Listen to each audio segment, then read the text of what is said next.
بسم اللہ الرحمن الرحیم۔ السلام علیکم ورحمۃ اللہ وبرکاتہ۔ میں زبیر خان ہوں اور آپ میرا ویلاگ دیکھ رہے ہیں۔ غزہ جنگ مزید خطرناک، یہ ہے وہ موضوع جس پہ آج مختصراً بات کی جائے گی۔ بات شروع کرنے سے پہلے ایک مختصر سی ویڈیو جو کہ سیکرٹری جنرل UN نے ایک بیان دیا ہے وہ آپ ملاحظہ کر لیں۔ Gaza is becoming a graveyard for children. Ground operations by the Israel Defense Forces and continued bombardment are hitting civilians, hospitals, refugee camps, mosques, church, and UN facilities, including shelters. No one is safe. At the same time, Hamas and other militants use civilians as human shields and continue to launch rockets indiscriminately towards Israel. The protection of civilians must be paramount. I'm deeply concerned about clear violations of international humanitarian law that we are witnessing. Let me be clear, no party to an armed conflict is above international humanitarian law. یہ جو ابھی آپ نے اقوام متحدہ کے secretary general کا بیان سنا ہے، یہ غزہ جنگ کی صورتحال بیان کرنے کے لیے کافی ہے۔ ان کے مطابق غزہ میں فلسطینی بچوں کا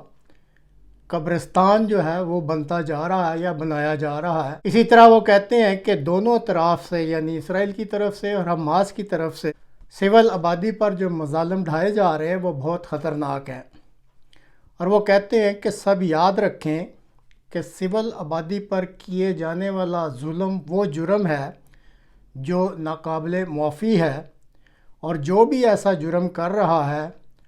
وہ ایک نہ ایک دن جو بین الاقوامی قوانین ہیں ان کی پکڑ میں ضرور آئے گا۔ بہرحال یہ تو اقوام متحدہ کے سربراہ کا بیان تھا۔ ان کے ساتھ ساتھ دنیا بھر میں اس وقت کسی کو سمجھ نہیں آ رہی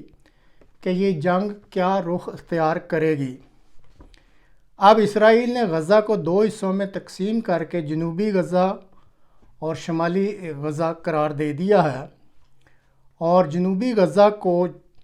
حقیقتاً ایک جانوروں کے باڑہ کی شکل دے کر لاکھوں فلسطینیوں کو اس باڑے میں جانوروں سے بھی بدتر زندگی گزارنے پر مجبور کر دیا ہے۔ ایران جو اس وقت حماس کا حامی ہے، اس کے صدر ابراہیم رئیسی کے مطابق اسرائیل کے غزہ میں لیے گئے جو مختلف اقدامات ہیں ان کے مطابق وہ کہتے ہیں کہ اسرائیل نے پہلے ہی بہت ساری ریڈ لائنز کراس کر لی ہیں۔ اب ایران نے کون کون سی ریڈ لائنز مقرر کی تھیں اس کا بہرحال نہ وہ ذکر کرتے ہیں اور نہ ہی کسی اور کو علم ہے۔ جہاں تک چین کا تعلق ہے تو اس کے پاس اس وقت مطلوبہ جو ہے وہ قوت نہیں ہے، چاہے وہ بات چیت کرنے کی قوت ہو یا کوئی فوجی قوت ہو، اس لیے وہ اس مسئلہ میں اس وقت کوئی بھی مؤثر کردار ادا کرنے کے قابل نہیں ہے۔ روس جو ہے وہ اس سارے مسئلے کو امریکہ پر یا امریکہ کو اس سارے مسئلہ کے لیے مورد الزام ٹھہراتا ہے، اور وہ بھی فوری طور پر اس مسئلہ میں فوجی مدد کرنے کی پوزیشن میں بالکل نہیں ہے، کیونکہ وہ سمجھتا ہے کہ اگر اس نے اسرائیل مخالف کوئی بھی قدم اٹھایا تو پھر اسرائیل جو ہے وہ یوکرائن کو ہتھیار مہیا کرنا شروع کر دے گا، اور اگر جب اسرائیل جو ہے وہ یوکرائن کو ہتھیار دے گا تو یہ پھر روس کے لیے ایک نئی دردسری کھڑی ہو جائے گی۔ اس سارے قضیہ میں اگر آپ باقاعدگی سے ان حالات کا جائزہ لے رہے ہوں تو اس سے آپ اتفاق کریں گے کہ اقوام متحدہ کی جو حیثیت ہے وہ بالکل ہی غیر مؤثر ہو کر رہ گئی ہے۔ یہاں تک کہ اسرائیل نے اقوام متحدہ کے اراکین اور عہدیداروں کو ویزا دینے سے انکار کر دیا۔ اسی طرح 28 اکتوبر کو ہیومن رائٹس کے جو اقوام متحدہ کے ٹاپ کے عہدیدار تھے انہوں نے از خود یہ کہا کہ میرا یہ ادارہ انتہائی نااہل ہے اور اس لیے میں استعفیٰ دیتا ہوں۔ اسی طرح اب تازہ ترین اطلاع کے مطابق جو اسرائیل کی طرف سے مطالبہ آیا ہے وہ یہ ہے کہ سیکرٹری جنرل اقوام متحدہ فوری طور پر استعفیٰ دیں۔ اب یہ سارے جو اقدامات ہیں یا یہ جو میں نے چیزیں بیان کیا یہ اس طرف واضح اشارے کر رہے ہیں کہ یہ جو ادارہ ہے اقوام متحدہ کا، یہ اپنی اہمیت اور وقت جو ہے وہ بالکل کھو بیٹھا ہے۔ امریکہ نے 18 اکتوبر کو جو عارضی جنگ بندی کی قرارداد تھی اس کو ویٹو کر دیا تھا، لیکن اب اس کی طرف سے جنگ میں وقفے کا عندیہ دیا جا رہا ہے۔ اب دیکھنا یہ ہے کہ یہ صرف لپ سروس ہے، یعنی منہ سے ہی بات کی جا رہی ہے، یا اس تجویز میں امریکہ سنجیدہ بھی ہے یا نہیں۔ اس کے بارے میں بہرحال حتمی طور پہ تب بھی کچھ تبصرہ کیا جا سکتا ہے جب امریکہ اپنے الفاظ کو کوئی عملی جامہ پہناتا ہے۔ اب امریکی صدر نے 16 اکتوبر کو ایک بار پھر امریکن عوام سے خطاب کرتے ہوئے اس امر کا اعادہ کیا کہ امریکہ ابھی تک اس دنیا کا لیڈر ہے، تو پھر ضروری ہے کہ امریکہ اس لیڈرشپ کے دعوے کو عملی طور پر بھی ثابت کرے۔ اس وقت سوشل میڈیا کی وساطت سے دنیا بھر میں، جس میں امریکہ اور یورپ بھی شامل ہیں، ان کے نوجوانوں کو بھی فلسطینی مسئلے کا مختلف زاویوں سے علم ہو چکا ہے، اور ان سب کی طرف سے اس مسئلہ کے لیے اور فلسطینیوں کے لیے عدل اور انصاف کے لیے آوازیں بلند کی جا رہی ہیں۔ اب جمہوری ممالک میں جو پبلک ہے اس کی رائے بڑی اہمیت رکھتی ہے، اور اگر وہاں کی عوامی رائے کسی بھی حکمران کے خلاف ہو جائے تو پھر اس حکمران کو گھر کی راہ دکھاتی ہے۔ یہ چیز بہرحال ایسے ممالک جو اس وقت اس مسئلے کو صحیح طریقے سے نہیں سمجھ رہے، لیکن ان کی جو پبلک یا عوام ہے وہ سمجھ چکی ہے، ان کو یہ خیال رکھنا پڑے گا کہ اگر یہ عوامی رائے ان کے خلاف ہو گئی تو کیا وہ اپنے اقتدار پہ قائم رہ سکیں گے یا نہیں۔ اب امریکہ میں بذات خود فلسطین کی حمایت میں ہونے والے بہت ہی بڑے بڑے مظاہروں نے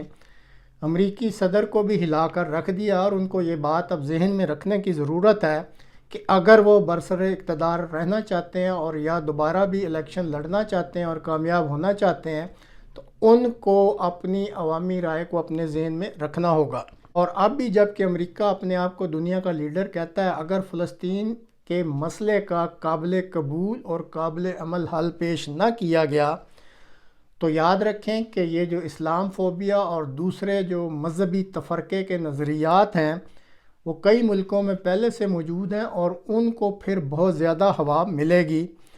اور اسی طرح پھر جن ممالک میں مختلف مذاہب کے لوگ رہتے ہیں وہاں پہ کوئی یہ ضمانت نہیں دی جا سکتی کہ وہاں حالات جو ہیں وہ قابو میں رہیں گے یا نہیں۔ ایک چیز جو ہر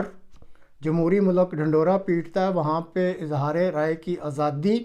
اور اسی طرح جو احتجاج کا حق ہے وہ بہرحال دیا جانا چاہیے پرامن طور پہ جو احتجاج کیے جاتے ہیں۔ اب جیسے فرانس اور جرمنی نے پرامن احتجاج پر پابندی لگا دی ہے کہ کسی کو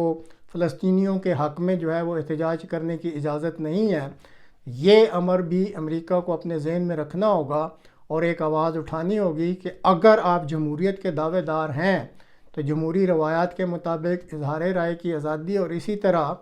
جو احتجاج ہوتا ہے پرامن اس کی آپ کو اجازت دینی پڑے گی۔ اس وقت جو فلسطین کا قضیہ ہے اس نے تقریباً پوری دنیا کے امن کو داؤ پر لگا دیا ہے،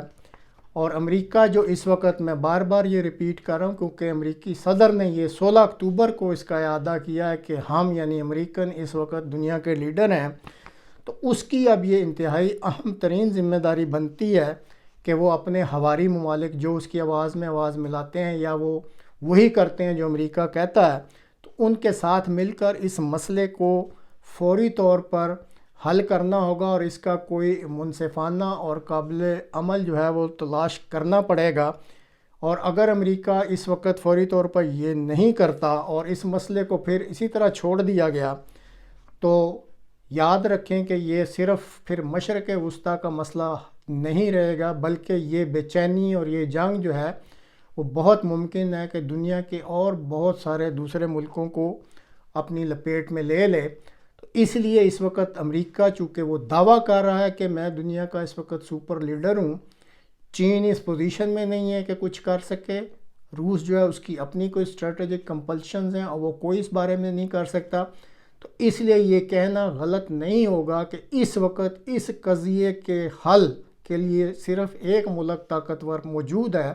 جو اپنا قدم آگے بڑھا سکتا ہے اور اس مسئلے کا حل جو ہے وہ تلاش کر سکتا ہے۔ جیسے پہلے بھی کہا ہے کہ اگر امریکہ پہ ابھی بھی اس کے صدر پہ یا اس کی جو حکمران پارٹی ہے یا جو حکمران طبقہ ہے ان کے کانوں پر ابھی بھی اگر جون نہیں ریگتی تو پھر یہ مسئلہ بڑھے گا اور ایک بہت ہی بڑے انسانی المیے پر اس کا انجام جو ہے وہ نظر آ رہا ہے۔ اللہ کرے کہ امریکی حکام کو اور امریکی صدر کو اپنی ذمہ داری جو ہے اس کا احساس ہو جائے اور وہ بھی کوئی قدم ایسا اٹھائیں کہ دنیا جو ہے وہ تباہی یا جنگ کی طرف نہ جائے، بلکہ ایک پرامن طور پر ایسا کوئی حل وہ پیش کریں کہ سب لوگ پرامن اور بھائی چارے کے ساتھ رہ سکیں۔ اللہ کرے کہ ایسا ہی ہو۔ تو ناظرین، آج تک کے لیے اتنا ہی، اگلے پروگرام تک کے لیے اجازت دیجیے۔ خدا حافظ۔